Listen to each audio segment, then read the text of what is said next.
Buenas tardes. Es un gusto recibirlos en esta mesa especial del CEPIA 19. Mi nombre es Carolina Trivelli, soy miembro del Consejo Directivo de CEPIA, soy investigadora del IEP y asesora de la FAO, y es un enorme placer poder acompañarlos esta tarde en esta mesa especial del CEPIA 19. Es una maravilla que estemos en el CEPIA 19. En esta mesa especial tendremos una discusión sobre la pobreza rural y cómo estos años con COVID nos han afectado la situación de pobreza rural, no solo en el Perú, sino en América Latina en su conjunto, para tener esto como marco y discutir qué es lo que ha pasado con la pobreza rural en el Perú y qué debemos hacer hacia adelante para seguir trabajando en lograr una reducción sostenida y sostenible de pobreza rural. Tenemos una mesa sumamente interesante. Vamos a comenzar con una presentación de Jonathan Clausen, que ha hecho un trabajo para la FAO. Antes de presentar a los comentaristas, quiero presentar a Jonathan, que es economista de la Pontificia Universidad Católica del Perú, magíster en Economía y en Desarrollo Humano por la PUC y candidato a doctor en Desarrollo Internacional por la Universidad de Bath en el Reino Unido. Actualmente se desempeña como profesor de Economía en la Universidad Católica del Perú y es director de investigación en el Instituto de Desarrollo Humano de América Latina, el IDAL-PUC. Es además uno de los colegas con los que más me gusta trabajar en el mundo completamente. Así que es un honor tener a Jonathan, que como les mencionaba, ha hecho este trabajo de recopilación y de análisis de la situación de la pobreza rural en el post-2020, año del COVID, y que va a presentar esta revisión para darnos un marco sobre la situación de pobreza rural en América Latina. Y después tendremos a tres comentaristas. En primer lugar, a Mariana Escobar, que es la representante de la FAO en el Perú. Mariana Escobar es doctora y máster en ciencia política de la London School of Economics and Political Science, es magíster en economía y politóloga de la Universidad de los Andes y tiene una destacadísima trayectoria en el sector público colombiano, de donde ella es oriunda, pero además un trabajo extenso en América Latina y el Caribe en temas de desarrollo rural y desarrollo territorial. Conoce mucho sobre nuestra región. Seguida también tenemos como comentarista a Federico Tenorio, del Grupo Propuesta Ciudadana, ex ministro de Agricultura en el gobierno de transición, bachiller en Administración y Gestión Pública y con maestría en Economía Solidaria e Innovación Social. Fico, como todos lo conocemos, ha trabajado extensamente en el mundo rural peruano en CEDEPAS Norte durante buena parte de su trayectoria y es una de las personas que quizá más conoce los esquemas de articulación que la pequeña agricultura realmente puede tomar como alternativa para salir adelante. Y finalmente tendremos también como comentarista a Ailín Agüero, investigadora del Instituto de Estudios Peruanos, economista de la Católica también, con un máster en desarrollo rural del Erasmus Mundus de la Unión Europea y que tiene un trabajo muy destacado en el análisis del uso de las tecnologías de comunicación e información, las TICs, en el desarrollo rural. Y esta vinculación de tecnología y desarrollo rural es parte de lo que Ailín más ha trabajado y va a ser fundamental para la discusión que tendremos sobre los aportes de Jonathan. Les recuerdo antes de comenzar que en el lado derecho tienen un botoncito con el signo de pregunta. Ahí es donde deben ir poniendo sus preguntas que trasladaremos a Jonathan y al panel a lo largo de la sesión para que estas sean respondidas al final. Entonces vayan anotando ahí sus preguntas. Les recordaré esto más adelante. Entonces, sin más, aprovechemos el tiempo que tenemos y quiero darle la bienvenida al CEPIA a Jonathan Clausen para que haga su presentación. Jonathan, unos 20 minutos, yo te voy avisando con el tiempo y más que bienvenido al CEPIA. ¿Qué tal? Gracias, Carolina. Nada, yo me quiero tomar unos segunditos también para agradecer. Estoy muy contento de compartir con Carolina y le agradezco por la invitación a ella y a Manuel Glave también. Y en general al CEPIA por acogerme a los colegas ruralistas en esta tarde. Quiero agradecer también a FAO que ha hecho posible, digamos, esta estudio sobre el cual voy a comentar, y por supuesto a Mariana, Federico y Elin que harán los comentarios posteriormente. Si les parece, entonces me gustaría que comencemos con la diapositiva que me van a ayudar a proyectar. Y podemos empezar.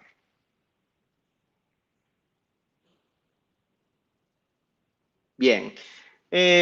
¿Cuáles son las ideas fuerza que quisiera presentar esta tarde? Porque, digamos, me gustaría empezar con estas, digamos, conclusiones. Yo voy a discutir o voy a comentar alrededor de 5 ideas fuerza de esta investigación, ¿no? La primera idea fuerza que quería pasar es que hay un conjunto de países en América Latina, en la región, que han experimentado aumentos en por lo menos una de diferentes formas de pobreza rural, ya sea pobreza monetaria extrema, pobreza monetaria total, o también pobreza multidimensional no monetaria, que es un conjunto de medidas que han empezado a ser adoptadas por países de la región.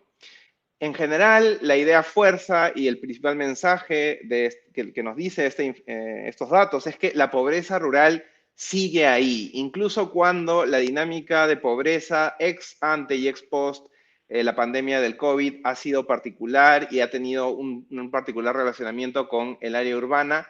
La idea que quiero transmitir es esa, que la pobreza rural sigue ahí, pero además, y esto me lleva al segundo punto, dentro del grupo de las personas que viven en el medio rural, hay grupos particulares de la población que han sido afectados de manera más intensa por las consecuencias de la pandemia. Entre ellos podemos encontrar a grupos como las mujeres, los niños, las personas que pertenecen a pueblos originarios, por ejemplo, y que son aquellos que, para retomar la narrativa de la agenda de los ODS, son aquellos que se encuentran dentro del grupo de personas que habitan el medio rural en mayor riesgo de ser dejados atrás.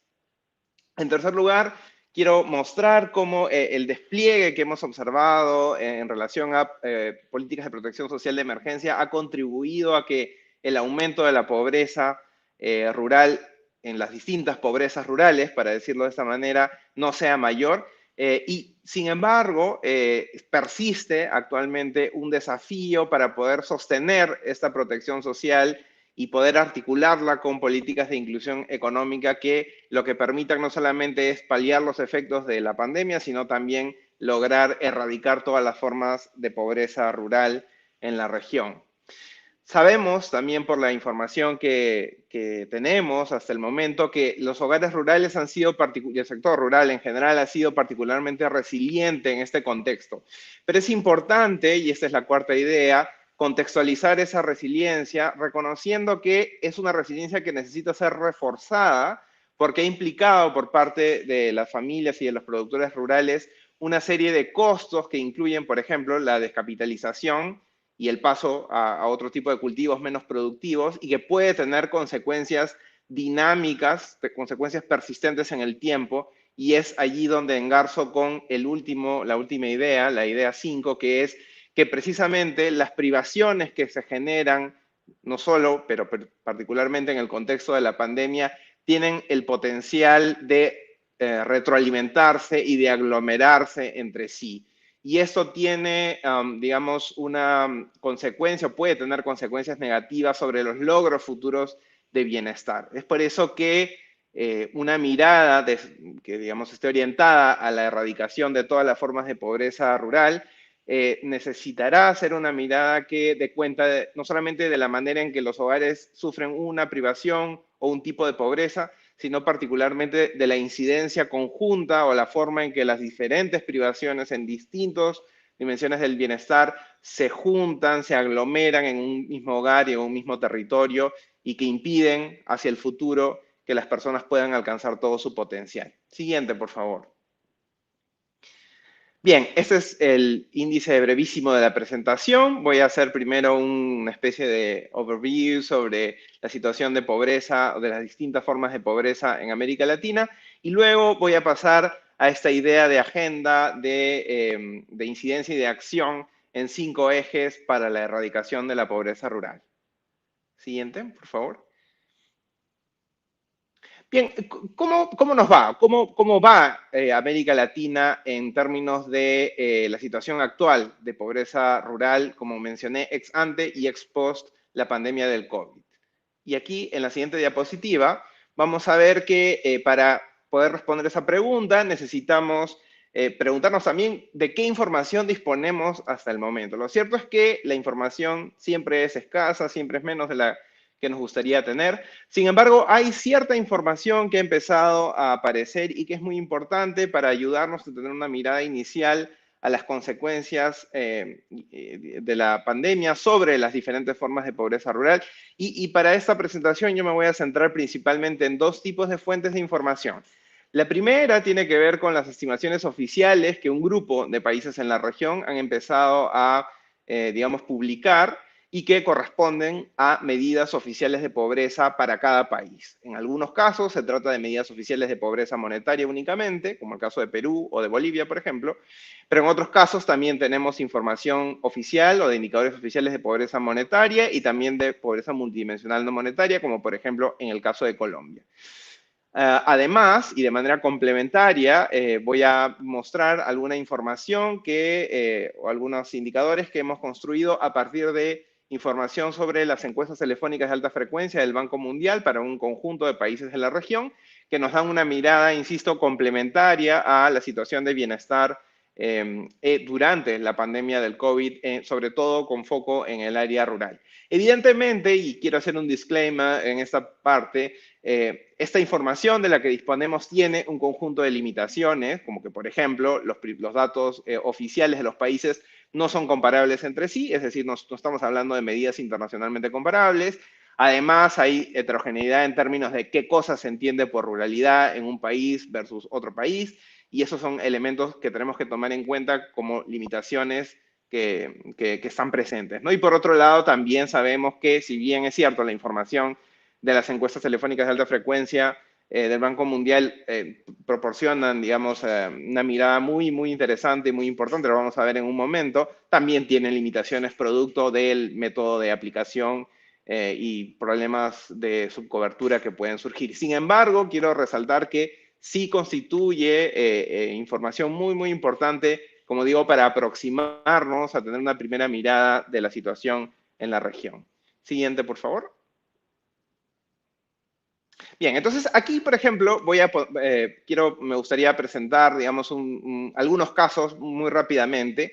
Este es el caso de Colombia, por ejemplo, donde tenemos información oficial tanto de pobreza monetaria, digamos, extrema y total, y también tenemos información sobre pobreza multidimensional. Y aquí lo que vemos es una dinámica particularmente interesante, porque una de las cosas que nos muestra estos datos es que, por ejemplo, en el caso de Colombia, tenemos una situación en la cual las medidas de pobreza y las tendencias de pobreza se mueven en direcciones diferentes, ¿no? Vemos que mientras hay, por ejemplo, una reducción en la pobreza monetaria rural, ¿no? Total, lo que observamos es un aumento en la incidencia de pobreza multidimensional no monetaria, principalmente que se explica por la contribución dimensional de el área de niñez y juventud, ¿no? Entonces vemos que estas medidas de alguna manera se están comportando o se están complementando porque están apuntando a dinámicas distintas. Vemos una caída además en la pobreza rural que es extraño, suena extraño, pero que vamos a ver luego, se explica en gran medida también por el importante despliegue de políticas de protección social de emergencia que ha ocurrido en la región y que han sido implementadas en este caso en el caso de Colombia, ¿no? Sin embargo, y esta es una constante que vamos a observar a lo largo de todos los casos que vamos a ver y luego cuando veamos un esquema resumen, es que en general las brechas entre el área urbana y rural en la mayoría de los indicadores de pobreza extrema, total, monetaria y de pobreza multidimensional son muy grandes y no parece necesariamente que se estén cerrando a lo largo del tiempo. Y eso es algo que, por ejemplo, también podemos ver en la siguiente diapositiva, que es el caso, no sé si podemos pasar a la siguiente diapositiva, en el que vamos a ver el caso de Costa Rica, por ejemplo, en el cual vemos nuevamente que hay un aumento de la pobreza monetaria rural, ¿no? Que es además estadísticamente significativo. En el caso de la pobreza multidimensional no monetaria, no vemos un comportamiento tan importante, pero lo que sí vemos nuevamente es esta diferencia, esta brecha de la que yo mencionaba, que es de más de 14.2 puntos porcentuales, y que es una brecha importante y digamos que se explica en gran medida por la contribución de un conjunto particular de dimensiones, como por ejemplo la dimensión de salud, la dimensión de vivienda y uso de Internet o la dimensión de educación, que son aquellas que contribuyen más a la incidencia o a la tasa de recuento de pobreza en Costa Rica. Finalmente, en la siguiente diapositiva, que voy a mostrar el caso peruano, el Perú no tiene un indicador oficial de pobreza multidimensional no monetaria, tenemos un indicador de pobreza monetaria y tenemos la pobreza extrema. Observamos nuevamente que hay un aumento de pobreza también en el caso de la pobreza rural, el aumento de la pobreza urbana es más, o tiene una magnitud mayor. Sin embargo, vemos que la brecha urbano-rural en pobreza continúa siendo de alrededor de 20 puntos porcentuales. Entonces, es algo de lo que ya había mencionado desde el inicio, que vamos a ver en gran medida transversal a todos los países que hemos incluido en esta muestra. En la siguiente diapositiva podemos ver una especie de cuadro resumen, ¿no? Y aquí podemos resumir, evidentemente la idea no es hacer comparaciones, pero sí resumir la información de todos estos países que hemos analizado: Bolivia, Chile, Colombia, Costa Rica, Ecuador, El Salvador, México, Paraguay, Perú y República Dominicana. Y lo que vemos es que hay un conjunto de 8 países, Bolivia, Chile, Colombia, Costa Rica, Ecuador, El Salvador, Paraguay y Perú, para los cuales se ha observado que hay aumentos en por lo menos algún tipo de pobreza, alguna forma de pobreza, para utilizar el lenguaje del ODS 1, ¿no? De la erradicación de la pobreza en todas sus formas. Y esto es particularmente importante porque, si bien es cierto, como mencioné al inicio, los efectos de la pandemia se observan de manera importante sobre el área urbana, también es cierto que se observan de forma significativa sobre el área rural en diferentes formas de pobreza. Evidentemente, no en todos los casos se trata de la misma pobreza. Hemos visto que en algunos casos es la pobreza monetaria la total que aumenta, en otros casos es la pobreza extrema, lo cual es particularmente preocupante, y en otros casos la pobreza multidimensional. Entonces, vemos un panorama de empeoramiento de la situación rural, pero con diversidad, ¿no? Es un empeoramiento de formas diversas y que en general mantiene las brechas que ya teníamos y que ya conocíamos, que existían entre el medio urbano y rural ex ante la pandemia del COVID. Siguiente, por favor. Bien, si damos una mirada complementaria a lo que acabo de mostrar, utilizando datos que sí son comparables entre países, que son los datos de las encuestas telefónicas de alta frecuencia, podemos construir algo así como un índice de resiliencia, o si lo vemos al revés, de vulnerabilidad más bien agregada, que con una metodología muy simple, muy similar a la del IDH, que utiliza una media geométrica, donde básicamente lo que vamos a poder ver en la siguiente diapositiva es un ordenamiento que podemos hacer de los países desde los más vulnerables hasta los menos vulnerables, ¿no? Y aquí los hemos ordenado en términos de la vulnerabilidad rural. Está un poco pequeñito, pero lo que vemos básicamente es que hay como 3 grupos, digamos, de países. Por un lado tenemos a Bolivia, Perú y Paraguay, que se encontrarían en estos grupos de alta vulnerabilidad multidimensional frente a la COVID. Tenemos otro grupo que incorpora a Ecuador, a Chile, a Colombia, a República Dominicana, que digamos que se encuentran en una situación de vulnerabilidad media frente a los efectos de la COVID. Y finalmente a Costa Rica solito, que es el que tiene baja vulnerabilidad o presentaría baja vulnerabilidad multidimensional frente a la COVID. Entonces, esto nos da un poco un panorama general y voy a pasar ahora a esta segunda parte, en la siguiente diapositiva, que básicamente es la idea que surge a partir de este rápido diagnóstico general de las tendencias sobre la pobreza y otras dimensiones del bienestar en América Latina y en particular en la región, en el área rural de América Latina es, bueno, ¿y qué podemos hacer con eso? ¿Qué cosa nos dice eso? ¿Cuál es la agenda? ¿Qué hacemos? Y aquí lo que proponemos es trabajar alrededor de lo que hemos llamado 5 frentes de incidencia y acción. El primero de ellos, que podemos ver en la siguiente diapositiva, tiene que ver con algo que ya he mencionado, ¿no? Y en la siguiente veremos que es evidenciar y reconocer que la pobreza rural sigue ahí. No estamos aún muy lejos de erradicar todas las formas de pobreza rural. Es importante que la discusión de pobreza urbana se coloque en la agenda, pero no debemos perder de vista la significativa situación de desventaja en la que se encuentra el medio rural. Si la idea y el objetivo es cumplir con el ODS 1 de poner fin a la pobreza, lo que vemos es que estamos aún lejos de lograr esa meta. En particular, si observamos la información conjunta, por ejemplo, en el caso de la pobreza monetaria, sobre la incidencia de pobreza, pero también la brecha de pobreza, es decir, cuánto le falta a las personas, en promedio, a las personas que se encuentran en situación de pobreza para pasar la línea de pobreza, vemos que hay países, como el caso de Bolivia, por ejemplo, en el que no solamente ha aumentado la proporción de personas en pobreza monetaria, sino también qué tan pobres son, lo cual implica una serie de desafíos aún más grandes para poder lograr que esas personas superen la situación de pobreza. Y además, en otros casos vemos una situación en la cual las medidas de pobreza multidimensional y monetaria se complementan, y en particular revelan brechas muy importantes que pueden superar los 30 puntos porcentuales en algunos casos, como el caso de Paraguay. Y ciertamente son brechas muy grandes en dimensiones básicas del bienestar, como el acceso a servicios de saneamiento de la salud, entre otros. Un segundo punto en esta agenda de incidencia de acción que podemos ver en la siguiente diapositiva es identificar, como mencioné al inicio, estos subgrupos dentro de la población rural que se encuentran en particular situación de riesgo de ser dejados atrás. Y en la siguiente diapositiva podemos ver algunas ideas o algunos datos, más bien.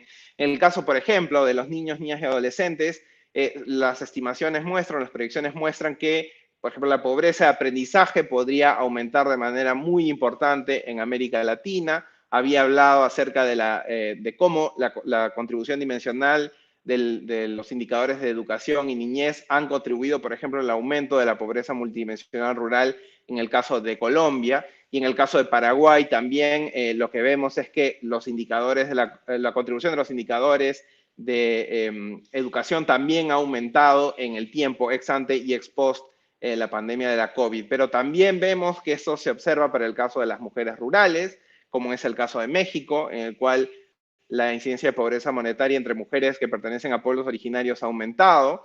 Vemos también que la brecha de género que existe, por ejemplo, en el caso de la pobreza multidimensional entre los hogares que tienen una jefa de hogar y un jefe de hogar ha aumentado también en perjuicio de las mujeres. Y también en la siguiente diapositiva podemos ver que esto ha afectado a aquellas personas que pertenecen a pueblos originarios. Por ejemplo, en el caso de Perú, vemos un aumento de más de 8 puntos porcentuales para aquellas personas que tienen una lengua materna originaria, o por ejemplo, en el caso de las personas que pertenecen a hogares afrodescendientes, en el caso de Colombia. El tercer punto, y con esto ya voy cerrando para no quedarme sin tiempo, el tercer punto que se presenta en la siguiente diapositiva tiene que ver con esta idea que mencioné de sostener esta protección social de emergencia que ha permitido, digamos, que el aumento de la pobreza no sea aún mayor, pero también reconocer que esto no es suficiente si la idea es erradicar todas las formas de pobreza rural. En la siguiente diapositiva desarrollo un poco más esta idea. No vemos que hay evidencia interesante acerca de cómo los esfuerzos de protección social y CEPAL, por ejemplo, ha hecho un trabajo muy interesante en relación digamos, a copiar la información de los distintos tipos de política que se han desplegado, y vemos que esto ha tenido este efecto protector. Sin embargo, también reconocemos que si bien es deseable o se muestra como deseable, la CEPAL, el PNUD lo mencionan así, que hay una universalización de la protección social, también reconocen que en el muy corto plazo, esta es una tarea que aparece como bastante compleja aún. En ese contexto, la alternativa que emerge como razonable es no solamente contar, digamos, con la protección social que, digamos, caracteriza, los esfuerzos de protección social que caracterizan a la región, sino articular también estos esfuerzos de protección con esfuerzos de inclusión económica que no solamente tengan que ver con emprendimientos o la realización de emprendimientos agropecuarios, sino otro tipo o formas amplias de inclusión económica que incorporan también actividades en la inserción laboral de las personas en el medio rural, en actividades no agrícolas, y el fomento del empoderamiento de las mujeres, por ejemplo. Y quizás un tema que no está aquí, pero que también tendríamos que incorporar es retomar la discusión de crecimiento inclusivo en el marco de la necesidad de erradicar todas las formas de pobreza rural. Continúo rápidamente con la siguiente diapositiva. Reforzar la resiliencia rural, un cuarto punto. En la siguiente podemos ver un ejemplo muy breve, pero muy claro, me parece, sobre cómo el sector rural ha sido resiliente, pero a un costo alto, ¿no? Entonces, en la siguiente diapositiva podemos ver esto. Vemos que el PBI en el sector agropecuario ha sostenido, se ha mantenido en comparación con otros sectores productivos. Sin embargo, y aquí hay unos datos muy interesantes que Aylin ha trabajado a partir de esta encuesta del IEP y del FIDA, que se hizo en el caso peruano, en el que vemos que, por ejemplo, un porcentaje importante de agricultores han utilizado sus ahorros, han vendido activos, han tenido que dejar de pagar algunas cuentas, han vendido a menor precio, piensan o consideran que sembrarán menos con respecto al año 2019, y estos elementos se espera tengan consecuencias dinámicas, persistentes en el tiempo, que no solamente hagan, digamos, más difícil la reducción de la pobreza, sino que también podrían hacer que otros hogares vuelvan o converjan a una situación de pobreza que se mantenga en el tiempo, ¿no? Y eso me lleva a mi último punto, y con esto termino, en la siguiente diapositiva, que es esta idea de actuar sobre las ventajas de hoy, las ventajas del presente, que son aquellas que corroen los logros futuros. Y en esta última diapositiva, que es la siguiente, desarrollo un poco más esta idea. Por ejemplo, vemos que, voy a poner un ejemplo bastante simple, ¿no? Tenemos, en el caso, en el contexto de las niñas y adolescentes, por ejemplo, las medidas de confinamiento han generado una mayor inseguridad física en el hogar, que a su vez se traducen o se combinan con privaciones en salud sexual y reproductiva, que podrían, por ejemplo, llevar a situaciones de embarazo adolescente, con la consecuencia que esto podría tener sobre el abandono escolar y el menor empoderamiento económico de las mujeres en el futuro. Es decir, son estas privaciones que van convergiendo a la vez y que van encadenándose y potenciándose. Otra, por ejemplo, tiene que ver con una investigación reciente que realizamos con Nicolás Barrates, donde mostramos que en el medio rural, en el caso peruano en particular, y en las mujeres en el medio rural, la relación entre sufrir privaciones y vivir en pobreza multidimensional está asociada, por ejemplo, con un deterioro de la salud mental en términos de mayor aparición de sintomatología depresiva. Si queremos efectivamente generar rutas sostenibles, sostenidas de reducción de todas las formas de pobreza, será importante, nuevamente, como menciono, poner foco no solamente en el padecimiento de privaciones por separado, sino la manera en que estas se aglomeran y cómo rompemos esa aglomeración de la incidencia conjunta de privaciones. Si las privaciones se comportan de esa manera y se aglomeran, muy probablemente las políticas destinadas a erradicar todas las formas de pobreza tendrán que ser igualmente políticas articuladas que permitan romper, permitan desenredar estas privaciones que se refuerzan entre sí. Y muy bien, cierro entonces recapitulando mis ideas fuerza. Como mencioné, la pobreza rural sigue ahí, las brechas son particularmente amplias, pero dentro del medio rural hay grupos en particular de desventaja, niños, mujeres, pueblos originarios.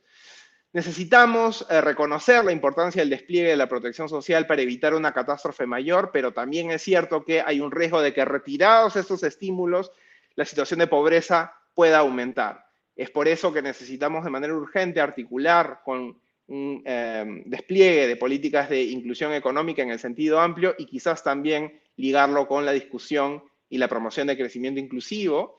En cuarto lugar, necesitamos reforzar esta resiliencia rural que tanto digamos, resaltamos, pero que ha implicado costos importantes para los productores rurales. Y finalmente, necesitamos reconocer que la pobreza ataca por muchos frentes y de manera simultánea, y que la única forma de efectivamente erradicar por completo la pobreza es teniendo un abordaje igualmente simultáneo, multidimensional, de la incidencia conjunta de acciones para erradicar la pobreza en el mismo territorio, en los mismos hogares y al mismo tiempo. Me he pasado el tiempo, les pido disculpas, les agradezco mucho por la oportunidad. Muchas gracias. Muchísimas gracias, Jonathan, sumamente interesante. Yo, antes de darle la palabra a los comentaristas, quiero resaltar 3 o 4 cosas, mensajes muy fuertes de tu trabajo. El primero, la pobreza rural sigue ahí. Incluso si ha subido menos que la pobreza urbana, la pobreza rural en América Latina sigue siendo extremadamente alta y mucho más alta que la pobreza urbana, a pesar incluso de los cambios que se han dado en este último año. Lo segundo es que, viendo el índice de vulnerabilidad que presentaste, no solamente hay situaciones muy diferentes entre los países respecto a la vulnerabilidad de los hogares rurales frente a la COVID, sino que los hogares rurales siempre son más vulnerables que los hogares urbanos, ¿no? Y eso tiene que ver con este conjunto de privaciones que mencionaste. Y finalmente, una dimensión que no se discute en tu texto, pero que creo que es muy importante, es que las desigualdades urbano-rurales son un tema que debemos enfrentar, pero como tú bien dices, las desigualdades al interior del mundo rural también lo son. Y esa es una dimensión que pocas veces discutimos. Y esa segunda dimensión está fuertemente relacionada con grupos particulares que no solamente enfrentan situaciones más difíciles, sino que en su mayoría enfrentan situaciones de hambre, que ha vuelto a ser un problema en América Latina, ¿no? Y por tanto, las políticas de protección social requieren no solamente trabajar el tema pobreza, sino también el tema del hambre. Entonces, varios mensajes fuertes, una situación muy compleja que nos obliga a repensar y replantear políticas públicas para el mundo rural, para realmente lograr retomar una senda de reducción de pobreza rural, que dicho sea de paso ya en los últimos años antes de la pandemia estaba estancada, ¿no? La pobreza rural ya no estaba reduciéndose a un ritmo significativo y entonces la pandemia viene a agudizar un problema que veníamos, digamos, cocinando desde hace varios años en la región, y esto nos obliga realmente a retomar esa discusión y la agenda de erradicación de todas las formas de pobreza en el medio rural. Sin más, vamos a los comentarios. En primer lugar tenemos los comentarios de Ailín Agüero por 10 minutos. Adelante, Ailín. Gracias, Carolina. Gracias, Jonathan, también por tu presentación. Y bueno, también quería agradecer a la organización de CEPIA por invitarme. Para mí es un enorme placer poder participar. Bueno, quería empezar saludando el esfuerzo de Jonathan por hacer este análisis, ya que, bueno, este documento constituye un aporte muy importante porque al momento la información que existe para analizar el efecto de la pandemia en el medio rural es aún, la pobreza rural es aún muy escasa, ¿no? Entonces sí, invito a todas, a todos que definitivamente revisen este análisis que ha realizado Jonathan de estas diversas fuentes de información. Retomando un poco lo que mencionaba Carolina también, creo que es importante que notemos que el COVID se ha iniciado en un momento en el cual incluso la pobreza monetaria rural venía en aumento en varios países de la región desde 2018, y que lo menciona Jonathan en el documento, ¿no? Y bueno, en particular en el Perú, ya entre 2019 y 2020, la pobreza rural se había incrementado en casi 5 puntos porcentuales. Respecto a la fuente de información que empleó Jonathan del el Banco Mundial, las encuestas telefónicas que desarrolló el Banco Mundial, quería destacar las dimensiones de bienestar que ahí incluyen, además de las que seguramente muchos de nosotros hemos analizado y empleado, ¿no? Como el tema de los ingresos, los activos, la salud, el empleo, la educación. Otro par de dimensiones de bienestar que incluye el Banco Mundial es la exclusión financiera y el uso de Internet, que en este contexto de pandemia, pues bueno, han venido, estos dos aspectos, digamos, han venido a habilitar toda una serie de actividades que han sido posibles, bueno, solamente a través de estos medios, bueno, el tema financiero, el tema del uso de Internet, en el contexto del confinamiento. Y bueno, justamente en el análisis de estas distintas dimensiones, a partir de la información del Banco Mundial es que se ha visto pues, que todo ha sido prácticamente desfavorable en el medio rural, ¿no? Las brechas en seguridad alimentaria, el acceso a Internet, las actividades educativas, también el acceso a la atención médica. Entonces, todos los países muestran en el entorno rural los peores resultados a partir de esta fuente de información. Y bueno, no solo eso, sino también algo que menciona Jonathan en el documento, en otro aspecto también como el tema del nivel de satisfacción con la vida. La población rural es la que muestra el menor nivel de satisfacción con la vida entre 2019 y 2020, lo cual todavía pues añade un poco más de complejidad a todo lo que estamos viendo. A continuación, yo quería enfocarme un poco en esas 5 líneas de acción que Jonathan ha propuesto para ver cómo es posible que de alguna forma se pueda continuar con las miras a cumplir el ODS 1. Respecto al primero que nos mencionó, respecto que la pobreza rural sigue ahí, Jonathan propone que sería bueno, claro, como ha mencionado, visibilizar aún más estos problemas, pero también contar con programas específicos para atenderlos. Entonces, en este caso, quería mencionar el ejemplo que ha impulsado el MIDIS con la estrategia, el programa Perú Hambre Cero, que ha tratado, de atender este tema de la inseguridad alimentaria, enfocándose en el desarrollo productivo, el apoyo alimentario y también la articulación territorial. Asimismo, hay otro ejemplo, desde el sector de comunicaciones, que ha sido el plan Todos Conectados, y que se ha propuesto desde inicios de año habilitar el acceso a centros de acceso digital, espacios públicos de acceso digital y también algunos proyectos en la selva específicamente. Y eso también hay que tomarlo en cuenta en esta primera línea de acción que señala Jonathan. En segundo lugar, él menciona la identificación de los grupos más vulnerables. Y en este marco, lo que yo quería añadir era que sería conveniente también mirar a la juventud rural.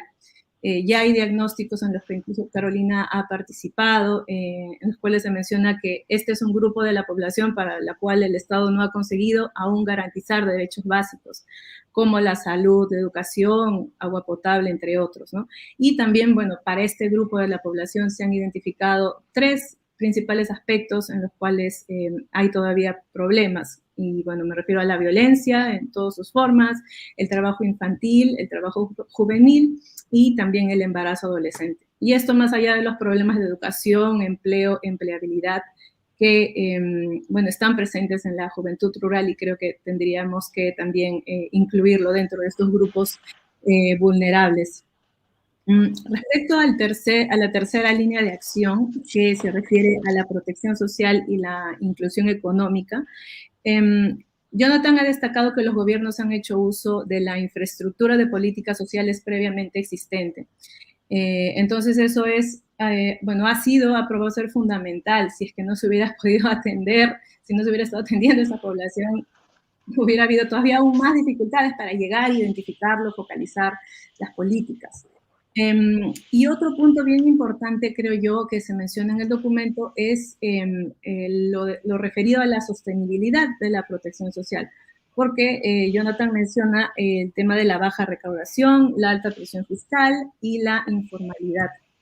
A esto yo quería añadir el significativo deterioro que ha habido en el caso de nuestro país en las finanzas públicas. Tenemos en la actualidad el menor nivel de ingresos fiscales en 20 años. Tenemos también un déficit fiscal no visto desde 1990 y se ha dado el mayor registro en el nivel de deuda pública en 15 años. Entonces, esto también nos pone un poco, digamos, un panorama desalentador con todo este tema de las finanzas públicas, en particular para nuestro país. Y bueno, además de las cuestiones que Jonathan ha mencionado en relación a la productividad agropecuaria y no agropecuaria, la inserción laboral, un tema que, bueno, los que estamos enfocados en el ámbito rural y que siempre mencionamos, creo sería, bueno, hablar respecto al acceso a los mercados y también algún tipo de enfoque en la pequeña agricultura, que es el sustento de la seguridad alimentaria en nuestro país. Entonces, sí creo que valdría la pena mencionarlo. Y bueno, también considerando el contexto de pandemia, yo creo que no podemos hablar de protección social si no hablamos del acceso a la salud. La salud tendría que estar de manera ahí súper clara, incluida en la agenda.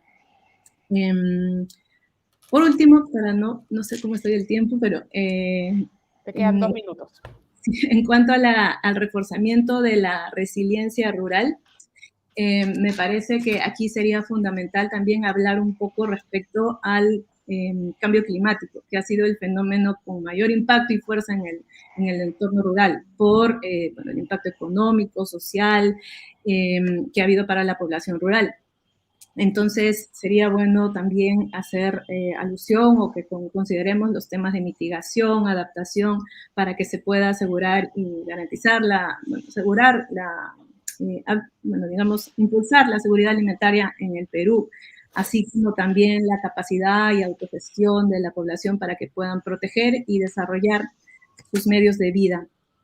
Y bueno, lamentablemente es como si tuviéramos un panorama bastante desalentador, porque no hay, digamos, ninguna tendencia, por más pequeña que sea, hacia la reducción de la pobreza rural, hacia el futuro. Entonces, bueno, ya lo dejo ahí para que podamos discutir un poco al respecto. Gracias, Ailín. Hay esperanza porque todavía podemos hacer cosas, siempre podemos hacer cosas. Muchas gracias, Ailín, por tu comentario. Antes de invitar a nuestro siguiente panelista, el exministro Tenorio, les recuerdo que tienen el botón ahí a la derecha para poner sus preguntas. Ya tenemos varias preguntas aquí preparándonos para la ronda de preguntas del público, pero por favor aprovechen de hacer sus preguntas tanto para Jonathan como para el panel. Así que adelante, Fico, con tu comentario. Muchas gracias, Carolina. Gracias a Jonathan por esta importante investigación. Gracias a CEPIA por permitirme hacer un comentario. Creo que es un tema que nos ocupa gran parte de nuestro trabajo y por lo tanto lo asumimos con cariño, con interés, por supuesto, y con compromiso profesional. En primer lugar, quisiera señalar que este estudio que nos brinda Jonathan, que nos parece un estudio altamente ilustrativo de cómo el COVID-19 impacta en las diferentes formas de la pobreza rural. Este análisis que hace Jonathan de los diferentes 10 países usando información y datos de organismos multilaterales, pero además de los mismos datos oficiales de cada país, creo que es bastante ilustrativo. Pero sobre todo, quisiera comentar sobre estos 5 ejes que Jonathan ha mencionado, que serían la agenda para la incidencia y la acción en el futuro. Creo que esto es un tema que desde el trabajo que nos corresponde podríamos abordar. Entonces, Me voy a concentrar más bien en estos 5 ejes en el comentario que deseo hacer. El primer eje en relación a evidenciar y reconocer que las diferentes formas de pobreza rural aún persisten o están ahí.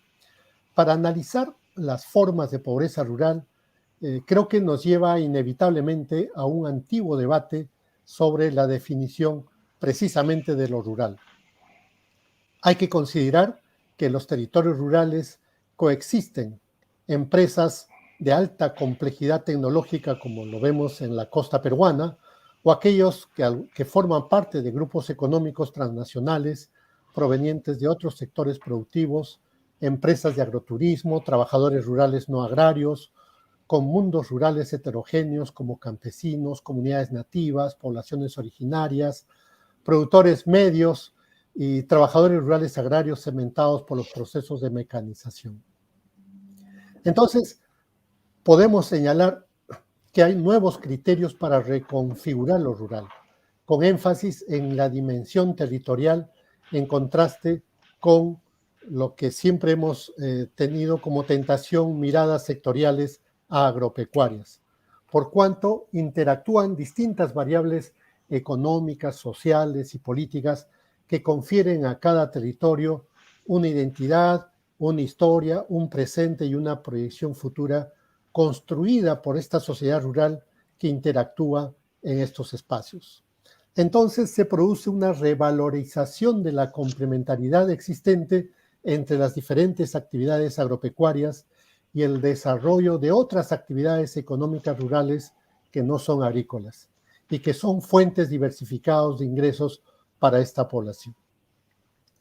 Esta comprensión de los territorios nos plantea profundizar los problemas estructurales de ambos espacios, que, como dice el estudio, puede generar que el crecimiento económico o la recuperación económica del área rural sea más lenta.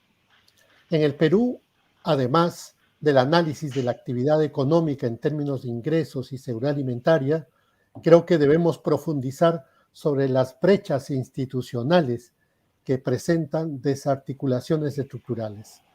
Acabamos de tener una experiencia en el gobierno de transición en donde por más esfuerzos que hacíamos para articular entre los diferentes sectores, esto siempre tenía sus complicaciones, o más aún entre los 3 niveles de gobierno, además de la débil representación de las poblaciones rurales.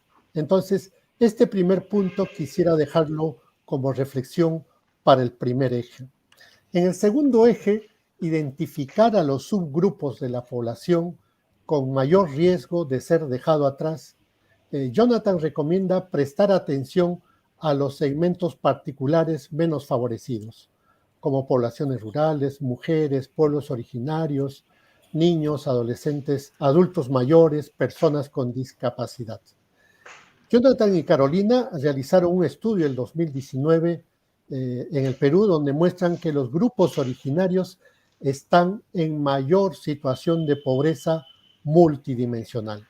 Otros estudios expresan que estos grupos estarían también particularmente expuestos a la pandemia debido al menor acceso a sistemas de salud convencionales, pérdida de oportunidades laborales en los centros urbanos y muchas veces forzados al retorno a sus comunidades. Hay que señalar también que las mujeres como jefas de hogares y además que pertenecen a poblaciones originarias tienen aún más desventajas que otros. Por lo tanto, invita a diferenciar, Jonathan en el estudio nos invita a diferenciar las políticas y priorizar este trabajo por subgrupos, a los que se debería añadir no solo la niñez y la adolescencia, sino también a juventudes rurales, su nivel de acceso a servicios y su desarrollo de competencias y habilidades para impulsar acciones innovadoras para su involucramiento en actividades consideradas rurales. En el tercer eje, sostener la producción social y ampliar la inclusión económica para retomar la senda de reducción de todas las formas de pobreza rural. De los países analizados, el Perú es el que más ha invertido en medidas de protección social, más de 6.000 millones de dólares según el estudio, pero también es el que representa el mayor incremento de pobreza monetaria, más o menos 9.9%, comparado a otros países, por ejemplo, México, que invierte como 4.000 millones de soles y un incremento de pobreza del 2.9%. Pero no se desagrega la información que pueda hacer referencia a cuánto de estas inversiones llegaron al medio rural. El estudio sostiene que estas medidas habrían evitado mayores aumentos de la población rural. No obstante, las estimaciones no se evidencian de cuánta población rural accedió a sistemas de transferencia directa adicional, por ejemplo, a la que ya percibían con el programa Juntos. En el sector agricultura, el Midagri viene distribuyendo montos de entre 350 y 1.300 soles a agricultores a fin de que estas medidas puedan paliar esta situación tan complicada que viven los agricultores actualmente.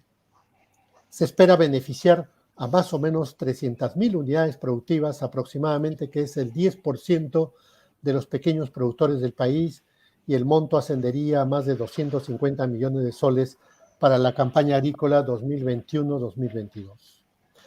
Para erradicar la pobreza en estos espacios, estamos de acuerdo con este planteamiento que Jonathan en promover acciones que faciliten el incremento de la productividad de actividades agropecuarias y no agropecuarias y la diversificación de fuentes de empleos familiares, además de impulsar innovaciones que recojan la heterogeneidad del mundo rural y la articulación entre los diferentes niveles de gobierno.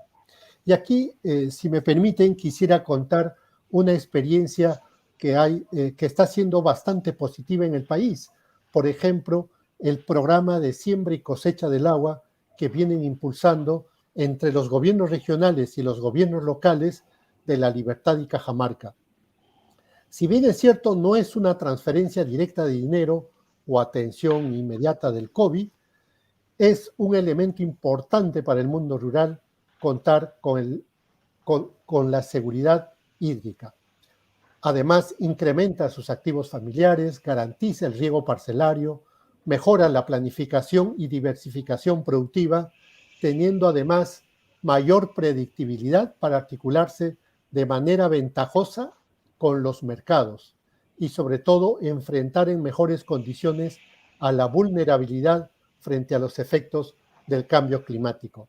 Los resultados son inmediatos y son muy buenos ejemplos para lograr esto que Jonathan menciona, el crecimiento económico inclusivo. El cuarto eje que Jonathan nos habla es sobre la resiliencia rural. Creo que aquí es sumamente importante señalar que el sector agrario ha sido uno de los más resilientes en el periodo de la emergencia sanitaria. Ha crecido y, como lo dijimos, ha permitido que la inseguridad alimentaria sea menos pronunciada. Pero esto no es sostenible, como ya lo mencionó Jonathan en su presentación, sin medidas de incentivo y facilidades para el desarrollo de actividades agropecuarias. Ahora mismo la pequeña agricultura está enfrentando una crisis por el incremento de los precios de los fertilizantes, con lo que se proyecta menos siembras y por lo tanto incremento de la inseguridad alimentaria para el país, dado que la pequeña agricultura es quien abastece más del 70% de los alimentos que consumimos los peruanos todos los días. El estudio plantea, entre algunas hipótesis, que las actividades agroecológicas y redes de solidaridad han cumplido un rol estratégico en la resiliencia rural. A esto podríamos también añadir que en el caso peruano, la producción de autoconsumo, el autoempleo y la acción colectiva han sido elementos que han contribuido a la alimentación de las familias en momentos de confinamiento. Sobre las remesas, en el estudio se hace mención que en los países de México y los países de Centroamérica, las remesas se han incrementado y han jugado un rol importante. Para el caso peruano, aquí podríamos decir que tiene su propia particularidad, considerando que en el primer año de la pandemia, más bien, se enviaban remesas de alimentos desde las zonas rurales hacia las ciudades como mecanismos de solidaridad. Y además, miles de familias que retornaron a sus lugares de origen en los ámbitos rurales afectados por las pérdidas de empleos.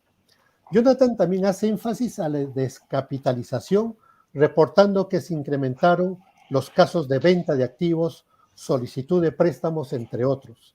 Aquí, dada la heterogeneidad de lo que significa el país, podríamos diferenciar entre costa, sierra y selva, estimando que probablemente las personas que han sido más afectadas por la pandemia, viéndose obligadas a vender activos, probablemente se encuentran más en zonas de costa y un poco menos en las zonas de sierra y selva. Esto precisamente porque la inclusión financiera, tanto en la sierra como en la selva, tiene una brecha más alta. Finalmente, el quinto eje sobre actuar sobre las desventajas del presente que corroen persistentemente los logros futuros, el estudio de Jonathan nos hace referencia sobre las desventajas corrosivas que se han producido o acentuado en las zonas rurales, como por ejemplo privaciones en salud, física, mental, nutrición, educación, uso del tiempo, integridad física, entre otros, los que terminaría incrementando la pobreza rural. Ante esto se necesitaría acciones de incidencia conjunta y de políticas articuladas que confluyan de manera simultánea en el mismo territorio. Este lineamiento, que plantea trabajos articulados y la persistencia de las trampas de la pobreza, se debería complementar con un análisis de la estructura de gobernanza y los niveles institucionales en el Perú, mucho más ahora en este contexto. Coordinaciones sectoriales importantes, imprescindibles, e experiencias de inversiones articuladas. En resumen, para contribuir con el crecimiento económico inclusivo, se pueden retomar, primero, un gobierno más efectivo con una institucionalidad fortalecida y alta voluntad de articulación. Segundo, un capital humano más desarrollado con atención por subgrupos en función a sus limitaciones. Y tercero, una mejor infraestructura rural que facilite el acceso a servicios básicos como agua, saneamiento, electricidad, telecomunicaciones y mejorar las conexiones entre viviendas. Gracias. Muchísimas gracias, Fico. Muy interesante. Y para terminar esta ronda, recordándoles que pueden poner sus preguntas en el botón con el signo de preguntas. Vamos a invitar a Mariana Escobar, representante de FAO en el Perú, para su comentario y luego vamos a darle la palabra a Jonathan de responder. Adelante, Mariana, bienvenida. Gracias, Carolina. Un agradecimiento muy grande a los organizadores de CEPIA por esta invitación, por el espacio que le dan a FAO. Un saludo muy especial a Jonathan y quiero felicitarlo por el trabajo que ha realizado. Realmente es muy importante en una aridez absoluta, creo yo, de reflexión en torno a la situación de la ruralidad en el marco de la pandemia. Y por supuesto un saludo muy especial a Carolina, a Federico y a Ailín. A ver, yo creo que este documento es de una enorme pertinencia, primero porque ayuda a elucidar o aproximarse al estado de los impactos socioeconómicos de la pandemia en este mundo rural de América Latina, y creo que nos pone de presente la ausencia de discusión en torno a esta problemática, porque es un tema que parece no ser relevante, no suscita mayor interés, y creo que si la pobreza rural persiste, porque además es una pobreza estructural de décadas, no hace viable a los países. Aquí realmente el tema de cómo nos recuperamos de la pandemia está partiendo de unos supuestos que pienso yo que para el mundo de lo rural aún no son suficientes. Entonces es importante esa reflexión. Por otro lado, bueno, creo que esto de la pobreza rural sigue ahí, es como lo dijo Carolina al principio, es muy poderoso y en eso creo que hay que insistir mucho. El mundo rural ya se había quedado atrás antes de la pandemia, y básicamente eso tiene que ver con fallas estructurales no resueltas. Obviamente la pobreza no creció tanto como en las ciudades, porque la pobreza está estructuralmente enquistada y de hecho yo creo que hay lugares de la ruralidad donde es imposible ser más pobre, ¿no? Entonces ahí hay como un tema grueso. Lo otro es que las 5 esferas de propuesta que trae, creo que son las líneas gruesas de lo que hay que pensar en términos de la recuperación de la pandemia, los efectos socioeconómicos de la pandemia. Me surgen una serie de reflexiones, yo creo que ninguna es ni mucho menos muy novedosa. Hay varias cosas que ya mis compañeros de panel han mencionado, pero que me parece útil, tal vez como la necesidad seguramente de profundizar algunas que están mencionadas en el texto, otras que tal vez se han escapado, pero que tal vez podrían ayudar a traer como algunos otros temas a la discusión. Yo creo que lo primero es, yo creo que hay que seguir insistiendo en el tema de la necesidad de tener datos, información y evidencia, ¿no? Es una recomendación súper trillada porque está en todas partes, pero o sea, no se descrema suficientemente la información sobre los efectos socioeconómicos de la pandemia en lo rural, en la vida de los habitantes rurales. Creo que hay que insistir porque si no ponemos eso a la luz, va a ser muy difícil gobernar lo rural, ¿no? Eso es muy importante. Y creo que, por ejemplo, la adopción de, por ejemplo, la medida multidimensional de pobreza para un país como Perú, que yo creo que está en capacidad de hacerlo, creo que es un llamado bien urgente porque este instrumento no solo sirve para medir, sino sirve para actuar, ¿no? Para actuar además con mucha precisión territorial, poblacional, etcétera. Un segundo tema que me parece bien importante es que estas dinámicas de la pobreza rural hay que tenerlas en un correlato mucho más afinado con el tema de la funcionalidad o no funcionalidad entre lo urbano y lo rural, ¿no? Porque ya este mundo no es ni enteramente rural ni enteramente urbano, hay una gran interdependencia y obviamente eso ha complejizado enormemente los problemas de la ruralidad y las soluciones, pues por ende, tienen que ser distintas. Entonces creo que hay que hacer como las soluciones, hay que pensarlas más también en contextos espaciales, ¿no? En estos continuos entre lo urbano y lo rural, porque realmente cada vez hay una recurrencia más a estos clústeres medio urbanizados, donde se conglomeran servicios, bienes públicos limitados, pero hay, etcétera. Hay tal vez mayor oferta de empleo informal, por supuesto, pero hay. Entonces creo que eso hay que verlo bajo un poco esa lente. Un tema que señala el documento, pero que creo que hay que reforzarlo mucho más, hay que buscar el enfoque también de desarrollo territorial, ¿no?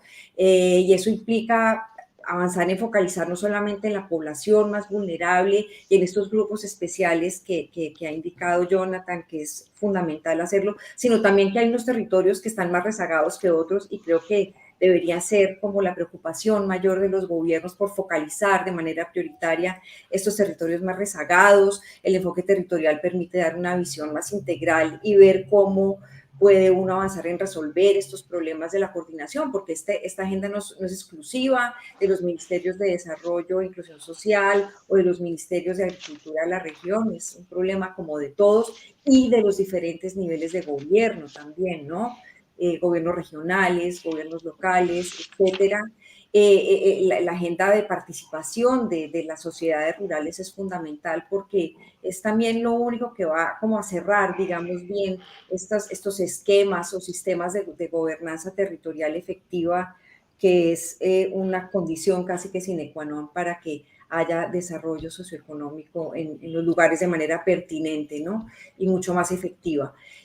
Otra agenda es también como traer de regreso al Estado como provisor de bienes públicos. Hay ruralidades donde no hay nada, o sea, la ausencia de bienes y servicios públicos es total. En América Latina, desafortunadamente, como que seguimos en el mundo de pequeñas inversiones y en el mundo más de los pilotos. Creo que en América Latina hemos sido muy buenos en universalizar o en extender, digamos, de manera importante los programas de transferencias condicionadas, por ejemplo, pero creo que, por ejemplo, la provisión de bienes públicos, la inclusión económica y productiva todavía está en una escala que no se compadece y obviamente esto se debe pues a unos problemas institucionales, de diseño institucional muy complejo. Yo creo que es casi una imposibilidad categórica de coordinar sectores y niveles de gobierno, llevar inversión para bienes públicos y servicios públicos en las ruralidades, pues los costos son percibidos como muy altos, ¿no? Un poco la dinámica es, hay poca gente, hay mucho que llevar, todo queda muy lejos, es difícil llevarlo, llevar mucho donde hay poca gente nos cuesta demasiado, mejor lo hacemos otro día, ¿no? Entonces es como la tarea expuesta, como que no hay dividendo. Entonces creo que hay que buscar cómo romper esos cuellos de botella, porque yo creo que si uno confía en la inteligencia que hay en los territorios saben hacer cosas. O sea, la gente ha hecho cosas en ausencia del Estado, la gente ha hecho caminos, ha hecho puentes, ha llevado agua sin apoyo del Estado. Hay capital social, ¿no? Y hay acción colectiva. Entonces yo creo que hay que aprovechar esas estructuras que existen en el territorio para avanzar en esa dirección.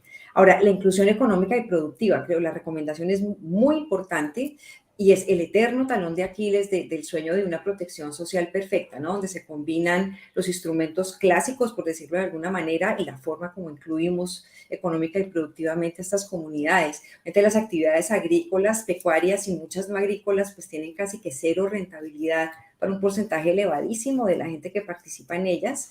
Se invierten millones de dólares en subsidios y en créditos subsidiados para programas de inclusión económica, pero es como un poco arar en el desierto. Y yo hace 2 vidas también estuve en el mundo de la protección social. Carolina, que estuvo ahí, que creo que entendemos bien de qué se trata, sobre todo porque como no hay soluciones para problemas estructurales, ¿no? Los problemas de tierra, de acceso a recursos naturales, el tema del agua, como lo estaba mencionando Federico, es un tema bien crítico, no hay seguridad social, no hay trabajo decente, entonces, y los crecimientos estos propobres no alcanzan a agarrar el mundo rural, ¿no? Parecen ser más efectivos en los medios urbanos, pero no llegan a estas ruralidades.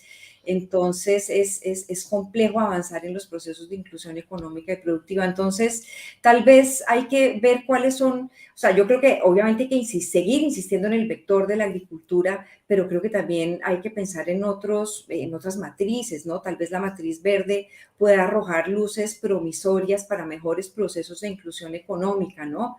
Asociados a servicios ecosistémicos, creo que habría que ponerlo por ahí.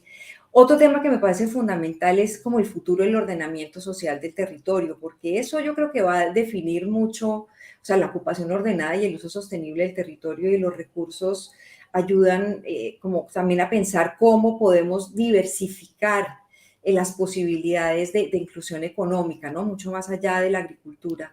Y, por ejemplo, el tema del ordenamiento de la propiedad rural. Yo veo que en América Latina, y esto también aplica para el Perú, como que no hay más iteraciones de agendas distributivas o redistributivas de tierras, por ejemplo, pero el hecho es que ya no hay más tierra, se acabó la tierra, la propiedad rural pequeña se ha venido fragmentando a un punto en el que ya va a ser imposible, no hay tierra para los jóvenes, ¿no? Entonces, o sea, hay discusiones que están en curso, ¿no? Digamos, ya es mucho más difícil avanzar en términos de propiedad agraria, pero es posible avanzar concediendo, por ejemplo, derechos de uso, derechos de usufructo, modelos colectivos, bueno, no sé, eso hay que pensarlo porque creo que va a ser muy importante para la agenda de diversificación, que de hecho, o sea, los ingresos rurales ya están diversificados de manera informal, o sea, la gente ha diversificado sus ingresos porque a punta de lo agrícola no aguanta, pero creo que también esa diversificación hay que apoyarla, ¿no? Ahí eso no creo que sea tanto como planificable, pero hay que ayudar a ordenarla, hay que buscar socios que inviertan en esto y demás, y yo creo que entre otras cosas, esta apuesta por la transformación digital y la innovación, que son temas que plantea Jonathan en el documento, pues van a ser fundamentales. Ahora, para terminar, como dos temas que me parecen importantes, un tema que encontré un poco tímido. O sea, Jonathan recomienda el sostenimiento de las políticas de protección social focalizada, fundamental, sobre todo en emergencia, pero me parece que en el mediano y largo plazo hay que repensar mucho los sistemas de protección social. Yo creo que hay cosas que hemos hecho bien, pero no son suficientes y yo creo que esta es una oportunidad para pensarlas y hacerlas diferentes, ¿no? Porque yo creo que la pandemia nos ha revelado que no han sido suficientes para ser más resilientes los medios de vida de las personas. Yo creo que hay mucha resiliencia en el mundo agrario, ¿no? Pero cuando uno va a descremar la resiliencia, yo creo que lo que encontramos es que hay una pésima distribución de la resiliencia en los ámbitos rurales. Este tema de la descapitalización es un indicador tremendo, o lo que mencionaba Federico de las barreras de acceso a unos insumos agrícolas tan elevados, pues son síntomas de que hay un porcentaje muy alto de la población rural que no tiene resiliencia, no la tiene. Entonces creo que hay que hacer seguramente más y mejor, y están estas discusiones actuales de las rentas básicas o cómo vinculamos la protección social a toda la agenda verde, ¿no? Por ejemplo, guardar bosques, recuperar fuentes de agua, restaurar suelos a cambio de transferencias, en fin, eso son cosas que hay que pensar. Eché también de menos la agenda de jóvenes, como lo dijo Ailín, sobre todo en una ruralidad envejecida, y creo que esta ruralidad progresivamente se va a quedar aislada, pero creo que estas oportunidades en la funcionalidad con lo urbano, yo creo que puede ser una posibilidad para abrir compuertas y oportunidades para los jóvenes, también todos los temas de la agenda verde pueden ser también interesantes, y también, bueno, lo planteó Ailín, el tema del cambio climático, ¿no? Creo que hay que profundizar un poco más en el tema de resiliencia y adaptación climática, porque creo que eso también viene en franco detrimento para los más vulnerables en las zonas rurales, y también cómo se activan también estas agendas de mayor acceso a los recursos naturales, ¿no? Y cómo vinculamos de nuevo protección social, empleo, inclusión económica, temas como pago por servicios ambientales, restauración, monitoreo forestal, etcétera. Y con eso dejo ahí, porque no sé si me extendí muchísimo. Muchas gracias. Muchas gracias, Mariana. Sumamente interesante. Nos hemos pasado todos un poco del tiempo, entonces voy a cambiar un poquito la organización de la mesa, y antes de darle la palabra a Jonathan voy a mencionar algunas de las preguntas que han llegado para después permitirle a Jonathan tener una intervención que responda a sus comentarios y a las preguntas, y después les daré una ronda a ustedes 4 cortita para cerrar, si les parece. Jonathan, tenemos preguntas sobre las fuentes de información, sobre cuánto realmente los esfuerzos de protección social contienen o no los incrementos de pobreza, sobre esas dimensiones que mencionaba Fico de la importancia de lo agrícola, el rol del minifundio, el rol de la agricultura familiar en la pobreza y en las oportunidades, el rol de medidas que no son de protección social, sino que fueron más bien productivas, como los FAES agrarios, los fondos para crédito, si realmente han logrado o no enfrentar esta descapitalización que tú mencionas. Y yo agregaría una pregunta sobre el rol de lo digital, ¿no? Todavía las zonas rurales no tienen tanto acceso a internet o a comunicación de buena calidad, o no tienen los dispositivos, o no tienen, Ailín es la experta en esto, las capacidades digitales suficientes para aprovechar al máximo lo digital. Pero quiero ligar esto con el último comentario de Mariana, ¿no? Lo digital y los jóvenes rurales son como una combinación que da esperanza, ¿no? Estos jóvenes que sí tienen estas capacidades digitales, que sí tienen un dispositivo, que se mueven entre lo urbano y lo rural, y que tienen capacidad de explotar al máximo estas nuevas oportunidades derivadas de lo digital para vender, para comprar, para informarse, para modernizarse, para emprender de formas distintas, ¿no? Entonces, son varias de las aristas que están ahí. Alguien pregunta dónde se accede al documento de Jonathan. El documento de Jonathan, como mencionamos al inicio, es un documento que Jonathan ha preparado para la oficina regional de la FAO, que está en proceso de edición y estará disponible en la página de FAO en algunas semanas. Los procedimientos en esta organización toman su tiempo. Pero estará disponible antes de que termine el año, esperemos. Entonces, Jonathan, te dejo unos 15 minutos para responder un poco a estas preguntas y a los comentarios de nuestros colegas, y después eso nos dará tiempo de hacer una ronda con todos de intervenciones breves antes de terminar, para que terminemos justo a tiempo a la hora. Adelante, Jonathan. Jonathan se nos ha quedado congelado, me parece. Mientras se descongela, yo creo que hay... voy a mencionar una cosa que iba a guardar para el final, pero la puedo ir avanzando ahora, que creo que todos hemos mencionado de alguna manera. Jonathan lo deja entrever en su documento, pero no lo pone con fuerza más que en el último componente, y es el tema de la articulación, ¿no? Cómo llegar con un paquete de políticas al mundo rural que permitan realmente enfrentar este desafío, ¿no? Y ese desafío es institucional, es de intervenciones puntuales, es de combinar acciones universales con acciones focalizadas en ciertos grupos, que son, creo, el desafío con el que deberíamos cerrar esta sesión, de tratar de entender cómo promover ya no soluciones puntuales, sino un paquete de intervenciones para realmente enfrentar la pobreza rural. Jonathan, ya que estás de vuelta, adelante, te dejo unos 15 minutos para tus réplicas. Gracias. Sí, no, les decía que tuve un pequeño problema con la red, perdonen. Es la hora, además, la hora del alto tráfico. Pero si en algún momento me corto, por favor, déjenmelo saber, así estoy al tanto. Bueno, yo quiero volver a decir que es un enorme privilegio para mí poder estar en esta mesa con todos ustedes. Quiero volver a agradecer también, además, a Carolina, que siempre me mete en estos proyectos que son desafiantes, interesantes y que llevan digamos, a resultados o a productos que nos dan para tener este tipo de intercambios, ¿no? Así que allí somos un poco, digamos, aliados en ese tipo de empresas. Bueno, quiero también agradecerles a Mariana, a Federico y a Eileen por sus comentarios, y a todos quienes han hecho preguntas.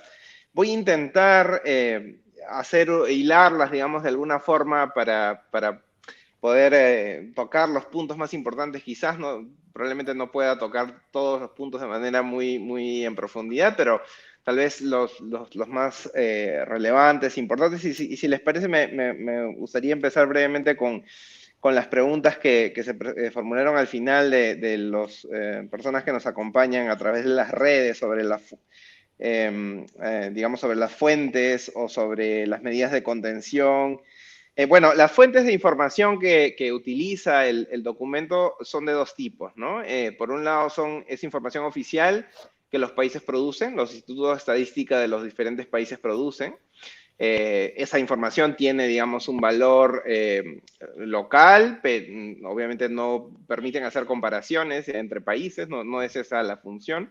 Y por eso es que en el documento se complementa esta información con la información de las encuestas de alta frecuencia, telefónicas de alta frecuencia del Banco Mundial, que sí tienen la intención, digamos, de poder ser internacionalmente comparables con todas las limitaciones que estas tienen, ¿no?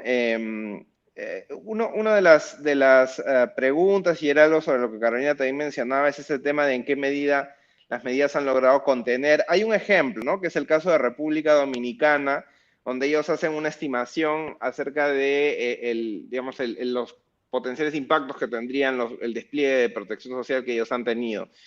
Y ellos lo que calculan es que alrededor de, se logra frenar, digamos, el aumento de la pobreza en 1.4 puntos porcentuales a partir de, digamos, el despliegue de medidas de emergencia que se han tomado. Evidentemente, y eso es otra cosa que también quiero resaltar de lo que se ha dicho, lo que pasa es que, claro, estos meses parecen años, ¿no? Realmente, pero lo cierto es que estamos en algo que está ongoing, digamos, es decir, que aún no culmina, y la investigación sobre los efectos, los impactos, y no solamente de las medidas, sino también de la propia pandemia, empiezan recién a surgir, las investigaciones empiezan a emerger, y este intento, como mencioné, es un primer intento de tener esta mirada como global hacia América, digamos, de conjunto hacia América Latina con la información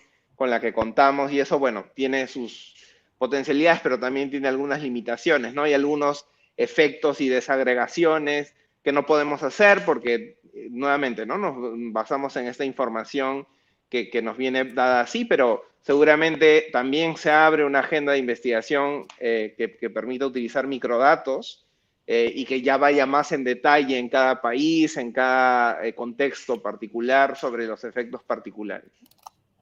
Ahora, a mí me gustaría volver sobre los comentarios del panel y intentando hacer una historia de alguna manera con lo que hemos ido discutiendo, ¿no?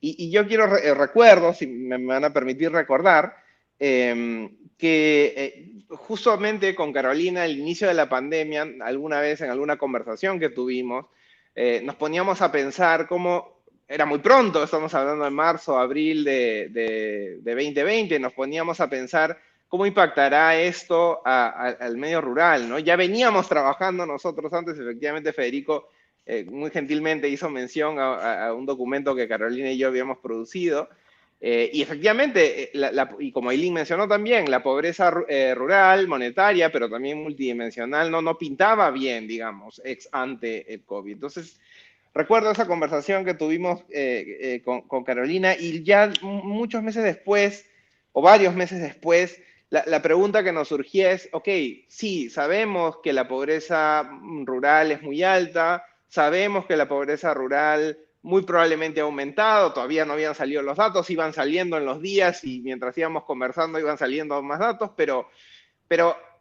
digamos, ¿qué podemos decir? Y esa era la pregunta que nos planteamos, que sea útil para despertar esa agenda, que es algo que Mariana nos decía, ¿no?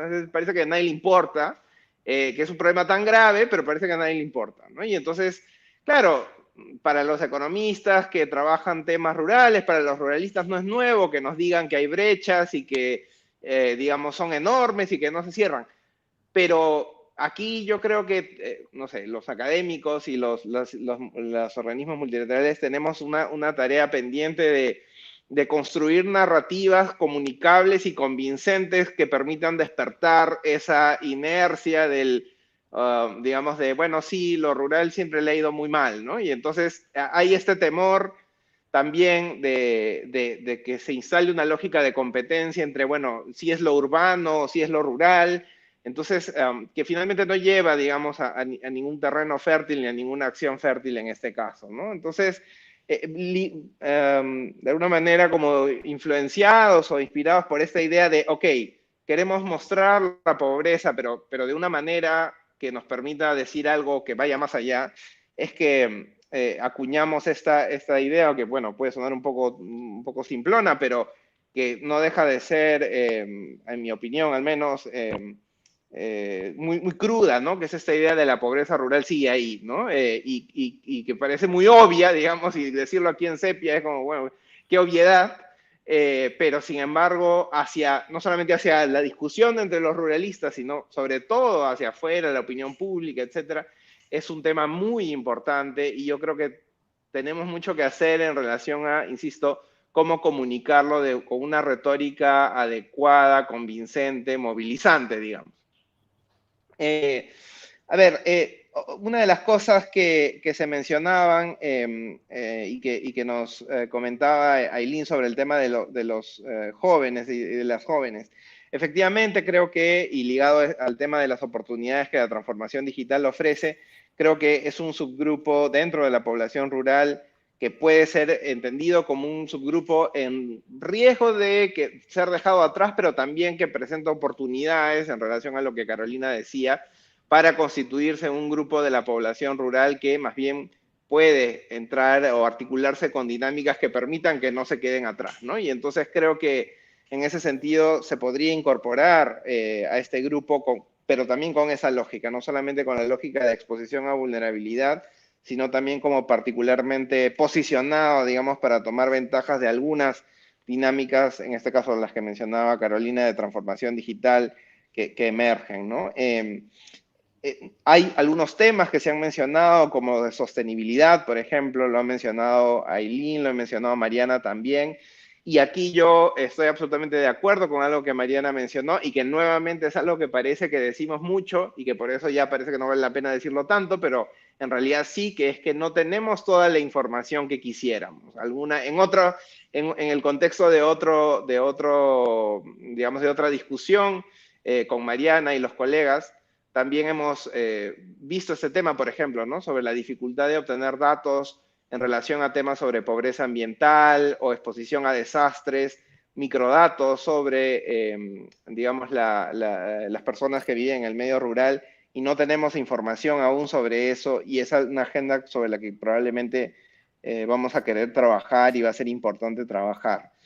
Creo que una de lo nuevo, entre comillas, que emerge en esta agenda que proponemos, tiene que ver con reconocer de manera explícita esta idea de la multidimensionalidad y de las distintas formas de pobreza. Evidentemente eso no es algo que hayamos inventado nosotros en el documento, lo retomamos de los Objetivos de Desarrollo Sostenible, pero evidentemente, y aquí hago el link con algo que Federico mencionaba, ¿no? Que es la importancia de la articulación.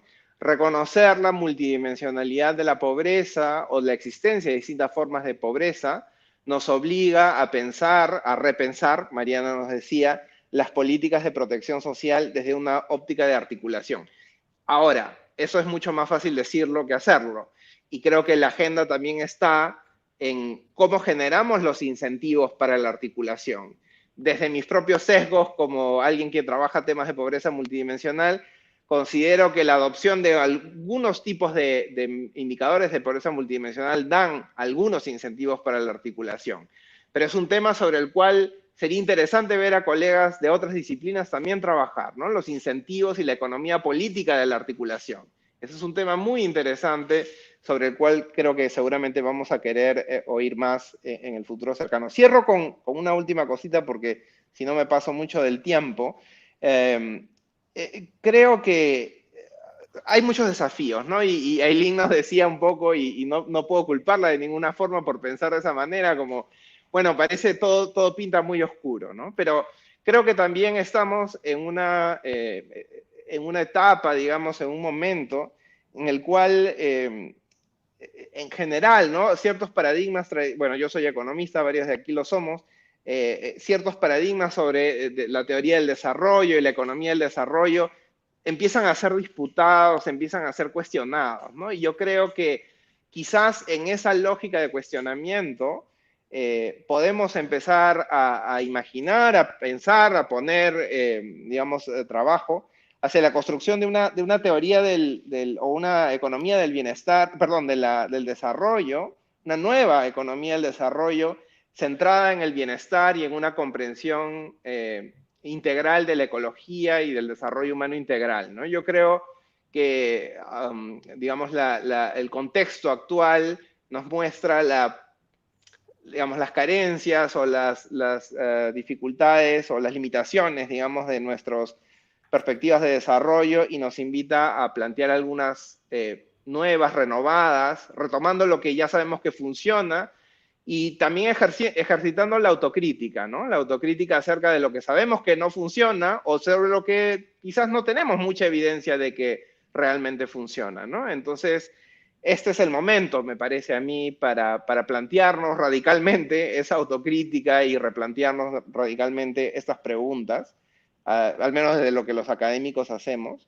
Y en ese sentido, creo que, y aquí quizás soy un poco naïf, pero sí creo que hay motivos para pensar en que también en medio de lo oscuro y difícil, digamos, que se plantea este escenario, también hay oportunidades digamos, para contribuir a tener una perspectiva de desarrollo rural, pero en vinculación con la gran historia de desarrollo, ¿no? Y creo que ese vínculo es algo que tenemos que reconstruir. Quizás volver un poco a los clásicos, pero con la visión del siglo XXI, ¿no? Entonces, bueno, lo dejo un poco ahí, pero les agradezco nuevamente mucho por los comentarios, por la oportunidad y ojalá tengamos, digamos, otros espacios para poder seguir debatiendo y discutiendo y construyendo sobre la base de lo que hemos discutido esta tarde. Muchas gracias. Gracias, Jonathan. Antes de que dejes la palabra, hay una pregunta última que me parece importante porque trae a colación un tema que no hemos mencionado en esta sesión y que es fundamental, y es sobre qué rol cumplió la migración, ¿no? Vimos esta oleada de gente de las zonas urbanas yendo a las zonas rurales.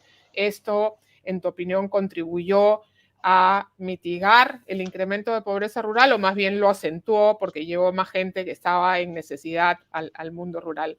Y agrego sobre eso el otro tema que ha estado como ausente en la conversación, que complementa el tema de protección social, y es, si bien la red de protección social asociada a los programas del Estado, a los programas públicos de asistencia social, es más sólida en el mundo rural y probablemente por ello las medidas de emergencia tuvieron un mayor impacto en el mundo rural para contener el incremento de pobreza rural. También fue fundamental las redes de protección más comunitarias, familiares, territoriales, ¿no? Que actuaron de manera inmediata y que se notó que en el mundo urbano no existían, ¿no? Y que más bien en el mundo rural eran parte de los activos que tenían los pobladores rurales para enfrentar esta situación tan devastadora como las cuarentenas, la pandemia, ¿no? Se enfrentaron de manera conjunta, ¿no? Y no como individuos aislados. Entonces, antes de darle la palabra a los colegas, te pediría un comentario sobre el tema migración y sobre este tema de redes sociales, comunitarias, familiares, territoriales, que también probablemente han tenido un rol, ¿no? El capital social del que hablábamos hace unos años. Sí, gracias, Carolina. A ver, sobre creo que efectivamente la migración ha sido un tema que ha estado presente y que evidentemente no lo podemos ignorar. Insisto en que seguramente necesitamos, digamos, realizar investigaciones más detalladas para poder, digamos, responder a estas preguntas con mayor rigurosidad. Yo lanzo algunas hipótesis que, bueno, podrían ser acertadas o no, pero que de alguna manera se vinculan con el segundo punto, entonces quizás son ambas cosas, ¿no? Creo que estas dinámicas de migración responden al reconocimiento de unas redes de protección, si queremos, de capital social, ¿no? Y es por eso, digamos, ante un escenario tan duro como es la pandemia, enfrentar la pandemia en la ciudad como una persona que ha migrado, y tener que volver, digamos, ¿no? Eso responde o nos da desde el punto de vista de preferencia revelada, si queremos, nos da cuenta del reconocimiento de la existencia de estas redes, ¿no? Entonces, estas dinámicas de retorno podrían, de alguna manera, haber paliado las privaciones, y en gran medida quizás también las privaciones en temas de salud, me atrevería a decir, de las personas que finalmente terminan alejándose de los grandes centros urbanos que concentran los contagios, que concentran o que están en condiciones de hacinamiento, etcétera, ¿no? Entonces, claro, hay de parte de eso, ¿no? Es decir, hay un rol adicional del medio rural como un protector, lo cual puede sonar un poco raro, digamos, siendo que se entiende o que observamos el medio rural en situación de pobreza. Sin embargo, y digamos, con cargo, como he mencionado hace un momento, a que esto es algo que debe ser investigado en más detalle, creo que también tenemos que ponernos a pensar o tendremos que seguir, si se quiere, a estos migrantes, a estas personas que migran de retorno, para ver cuáles son las condiciones de vida que van desarrollando ex post o una vez ya reasentados en el lugar, digamos, de origen, ¿no? Es decir, ok, huyo, me protejo del contagio y del hambre probablemente también, ¿no? Ante la falta de estas redes en la ciudad. Pero, ¿y entonces qué? ¿No? ¿Cómo van las oportunidades, por ejemplo, de las jóvenes que migran de vuelta, de las mujeres que migran de regreso, ¿no? Entonces yo creo que allí hay que tener hay que ver mucho más, ¿no? Porque hay que tener mucho cuidado también, no digo que lo estemos haciendo aquí, pero podría, mal entendido, tal vez una especie de romantización de esas dinámicas cuando no son del todo blanco-negro, ¿no? Hay ahí un tema sobre el que necesitamos saber más y en el que, insisto, creo que los estudios rurales en los siguientes años van a ser muy importantes para decirnos qué pasa con las trayectorias de vida de estas personas que finalmente tuvieron que tomar esta decisión en busca precisamente de retomar o de poder tomar ventaja de estas redes de protección social, no en el sentido del Estado, sino en el sentido de comunidad y de familia extendida, ¿no? Muchas gracias, Jonathan. Efectivamente, hay una sensación de una migración que busca refugio en el mundo rural, pero no sabemos después si ese refugio podría terminar convirtiéndose más bien, ¿no?, en una situación de desventaja para esas familias si se quedan ahí, o quizá no, quizás se vuelven promotores de nuevos emprendimientos, formas de poner en valor activos rurales porque llevan otros conocimientos, otras relaciones, ¿no? Creo que ahí hay un tema de investigación a futuro fundamental. Lo que sí es claro es que de la evidencia anecdótica que hay de esa búsqueda de refugio rural, así como tú decías, no es solamente huir del virus, sobre todo, y huir del hacinamiento en las zonas urbanas y de la precariedad, sino también del hambre y yo diría de la sed, ¿no?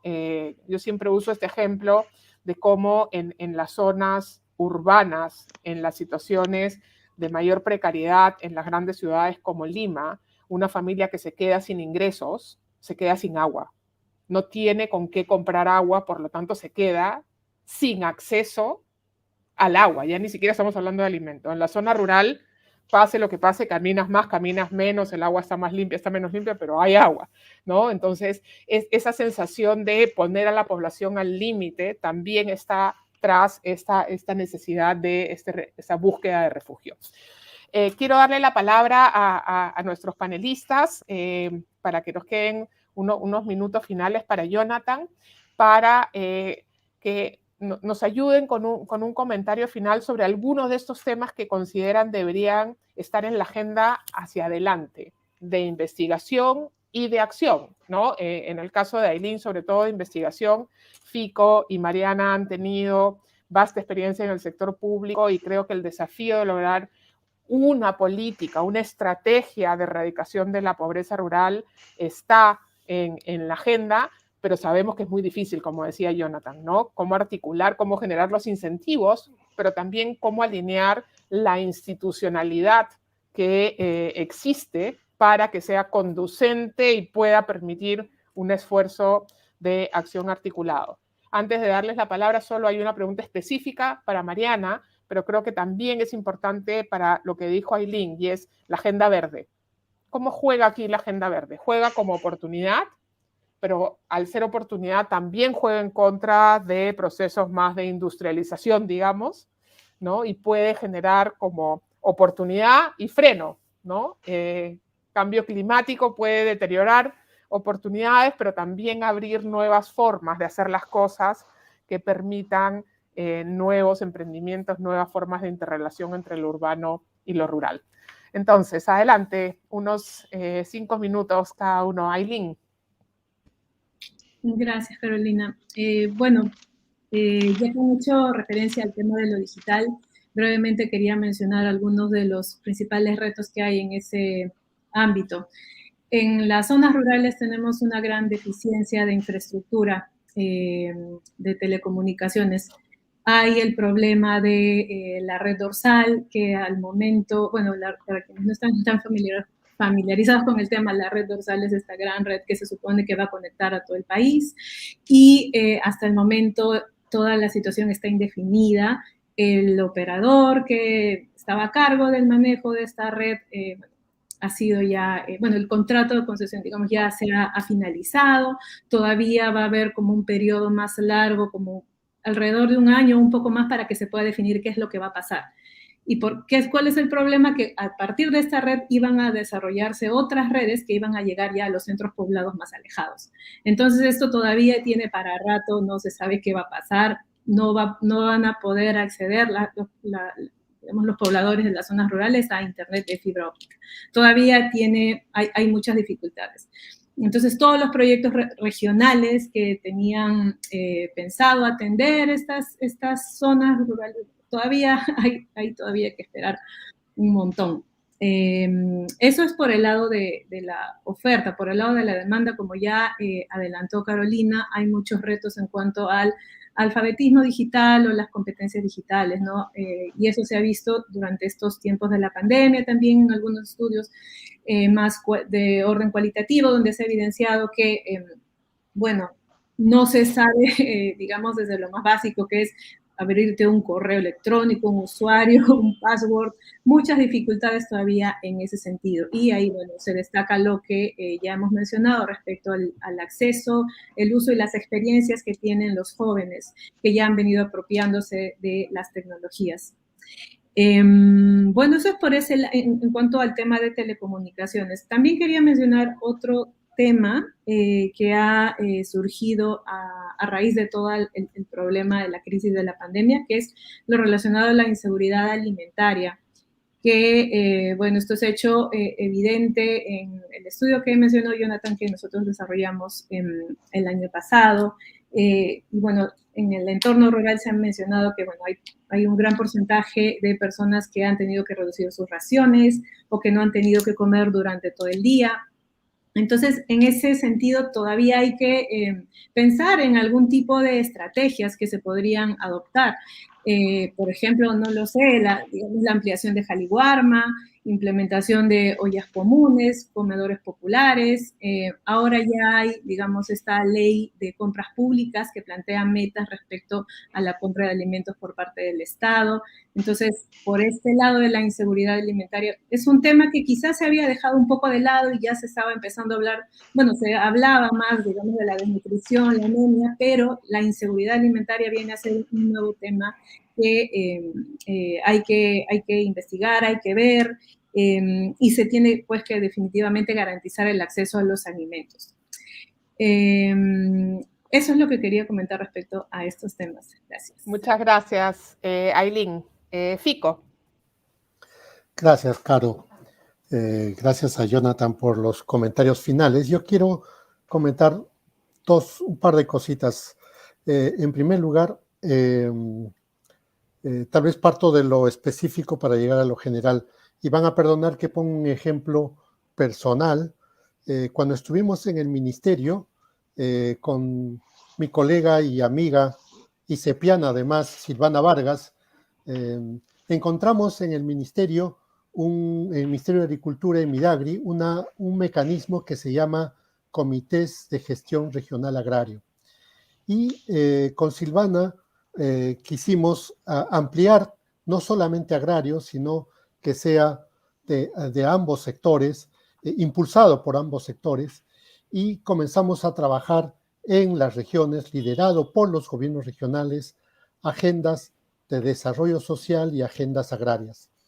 Esto tuvo un desarrollo interesante, diferenciado, dependiendo de la capacidad de los gobernadores y también dependiendo de la capacidad de las direcciones regionales agrarias. Pero muchos de ellos han tenido espectaculares resultados. Por ejemplo, en Huancavelica, en La Libertad, en Cajamarca mismo, creo que los SEGRAS, como así se llama, puede ser un espacio de articulación intersectorial, ¿no es cierto? Ojalá pudieran sumarse otros sectores a esta iniciativa, pero también dentro del mismo sector interinstitucional, es decir, y sobre todo de los 3 niveles de gobierno. Esto me parece que sería un elemento importante a desarrollar. Además, el Midagri, cuando estuvimos en Midagri, lanzamos estos planes, estos proyectos para el fortalecimiento de las agencias agrarias y las direcciones regionales agrarias. Entonces, creo que por ahí podría ir esbozándose.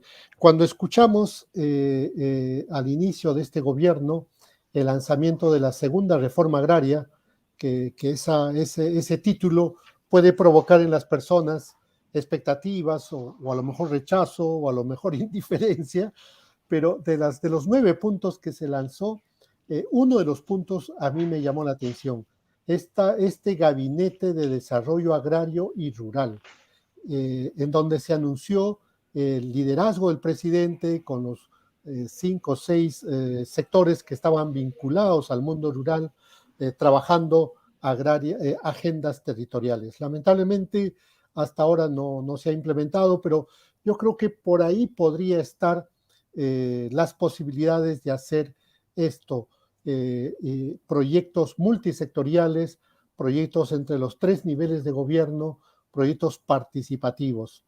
En segundo lugar, yo quisiera señalar que hay un esfuerzo de los institutos regionales de estadística que están levantando cifras, presentan datos que creo que pueden ser muy útiles, sobre todo para los gobiernos regionales, para los gobiernos locales, pero también para los mismos sectores que se podrían tomar en cuenta, pero lamentablemente nadie le da bola a esta información regional que se levanta. Y podemos ver, por ejemplo, cómo se refleja la composición de los programas multianuales de inversión o en la asignación de presupuestos anuales que no terminan de incorporar estos datos de estos institutos regionales. Y lo que es peor aún, no terminan de asimilar ni siquiera el concepto o la metodología de intervención sobre lucha contra la pobreza. Y de ahí es que creo que ese desfase, esa separación, esa falta de capturar oportunidades por parte del sector de gobierno, creo que en lo que menciona Aylin, creo que de alguna manera refleja su escepticismo, ¿no es cierto? De cómo, cómo aprovechar lo que ya existe para impulsar agendas de desarrollo rural con una fuerte mirada territorial. Muchas gracias. Muchísimas gracias, Fico. Mariana, no te olvides de la agenda verde, que tenemos preguntas sobre ello. Sí, yo creo que básicamente mi observación final va a ser eso, y digamos, ya lo había mencionado como en la intervención que hice. Sí, yo creo que, y Jonathan lo planteó ahora como en su segunda ronda, ¿no? Esta idea de esta nueva economía del desarrollo, ¿no? Donde, por ejemplo, hay una discusión actual muy fuerte en torno a si seguimos midiendo el éxito macroeconómico de los países con medidas como el PIB o si es mejor tener medidas de bienestar, ¿no? Digamos, yo creo que el mundo va avanzando hacia allí, y yo creo que en ese contexto la transición ecológica sí es un tema muy relevante, y creo que es un tema particularmente relevante para pensar el futuro de la ruralidad y entre muchas otras cosas, si por esa senda es posible resolver la brecha que hay entre el urbano y lo rural y entre diferentes ruralidades que no hemos podido reducir por los canales convencionales, ¿no? Por las rutas del desarrollo de la agricultura, es decir, ¿no? Como las formas que ya conocemos. Y yo creo que el tema de la transición ecológica ya no es una opción, es algo que hay que hacer ya. Y yo creo que, por ejemplo, el llamado que hacen los expertos de este panel de expertos que salió hace poco, es clarísimo. Si la temperatura sube a 2 grados, se acabó la agricultura, se acabó el agua.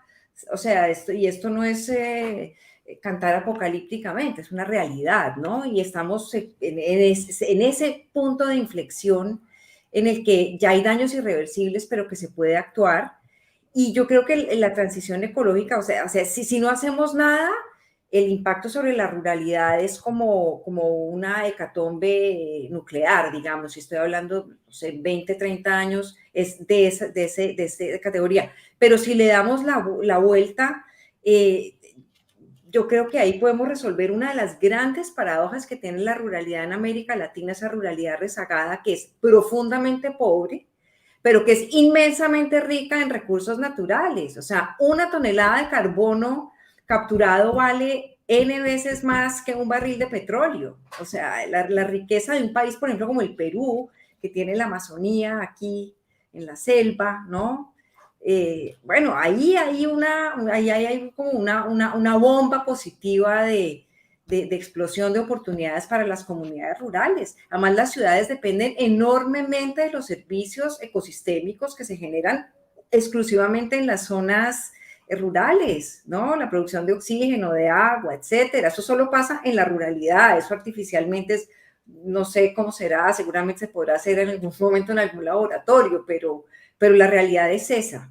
Y yo creo que ahí están las oportunidades. Obviamente es más fácil decirlo que hacerlo, pero creo que sí hay que hacer una transición en términos de la política pública pensando hacia allá. Y yo creo que los sectores van a tener que ir progresivamente adaptando sus políticas y sus repertorios de instrumentos hacia eso. Ahora, con la pregunta que hacen, y tiene mucho que ver con eso, la gente dice, bueno, la agenda verde trae muchos trade-offs, muchos dilemas. Yo creo que son en general todos falsos. Primero, porque es que ya no es opcional hacerlo, hay que actuar.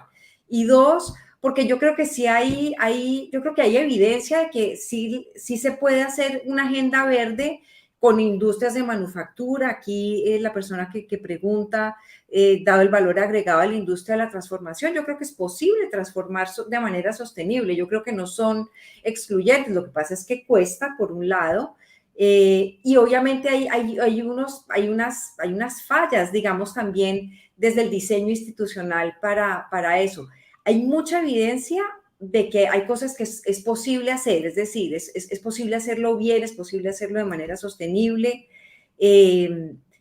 pero lo que nos cuesta es, de nuevo, lo que estamos hablando, escalarlo. Vivimos en el mundo del piloto.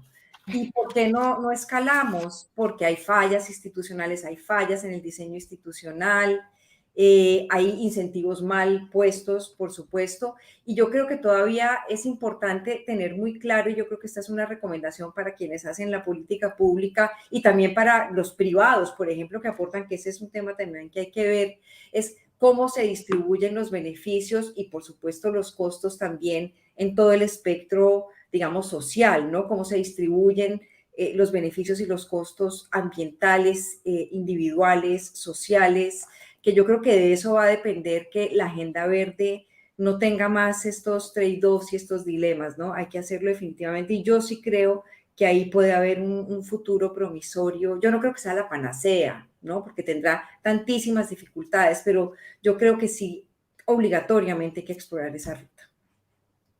Muchísimas gracias, Mariana. Efectivamente, el mundo rural en general en América Latina, pero en el caso peruano sin duda es una zona, a pesar de que la pobreza rural está ahí, es una zona de enormes riquezas y además fuente y base de la mayor parte de los motores de crecimiento presentes y futuros de nuestro país.